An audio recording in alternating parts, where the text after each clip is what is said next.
நாம் ஒரு நல்ல காரியத்துக்காக வீட்டை விட்டு வெளியே போகும்போது நம்ம செய்ய வேண்டிய சில விஷயங்களை பற்றி இந்த வீடியோவில் பார்க்க போகிறோம். பொதுவாகவே நம்ம செயல்படுத்தும் எந்த ஒரு காரியத்தையும் வெற்றி பெற வேண்டும் அப்படின்னா அதனுடைய துவக்கம் சிறப்பாக அமைஞ்சிருக்கணும். அப்போது தான் நம்ம செயல்படுத்திய காரியங்கள் வெற்றி பெறும். அந்த வகையில் ஒரு காரியத்துக்காக வீட்டை விட்டு வெளியே போகும்போது அதில் வெற்றி கிடைக்க வேண்டும் அப்படின்னா அதற்கு நாம் சில விஷயங்களை செய்யணும். அதாவது சாதாரணமாக வெளியே போனாலும் சரி, குழந்தைகள் பள்ளிக்கு செல்வதாக இருந்தாலும் சரி, வீட்டில் உள்ளவர்கள் அலுவலகத்திற்கு சென்றாலும் சரி, இது போன்ற எந்த விஷயமாக இருந்தாலும் சரி, வீட்டை விட்டு வெளியே போகும்போது நம்ம செய்ய வேண்டிய விஷயங்களை இங்கே பார்க்கலாம் வாங்க.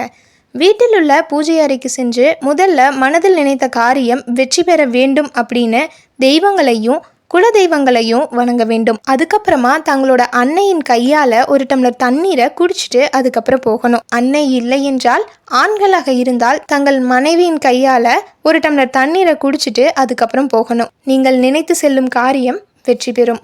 நீங்கள் ஏதாவது ஒரு நல்ல விஷயத்திற்காக, உதாரணத்திற்கு திருமணத்திற்கு வாழ்க்கை துணையை பார்க்க செல்வது, வளைகாப்புக்கு நாள் குறிக்க செல்வது, நல்ல வேலை கிடைக்க நேர்காணலுக்கு செல்வது, வீடு வாங்க, நிலம் வாங்க, தங்கம் வாங்க, இது மாதிரி நல்ல காரியங்களுக்கு செல்லும்போது இதை செய்துவிட்டு செல்லுங்கள். உங்கள் உள்ளங்கையில் 3 மிளகாயை எடுத்து மடிச்சிட்டு பின் நேராக பூஜை அறைக்கு போய் கடவுளிடம் நீங்கள் மனதில் நினைத்த காரியம் நல்லபடியாக நடக்கணும் அப்படின்னு வேண்டிக் கொள்ளுங்கள். பின் வீட்டை விட்டு வெளியே போகும்போது அந்த மிளகாயை கையில் எடுத்துக்கொள்ளுங்கள்.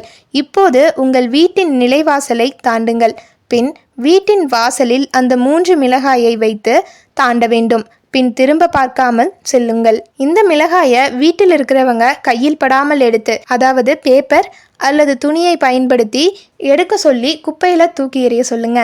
இப்படி செய்யும் பொழுது நீங்கள் நினைத்த காரியங்கள் நிறைவேறும். வீட்டிலிருந்து வெளியே செல்வதற்கு முன் கையை கழுவ வேண்டும்.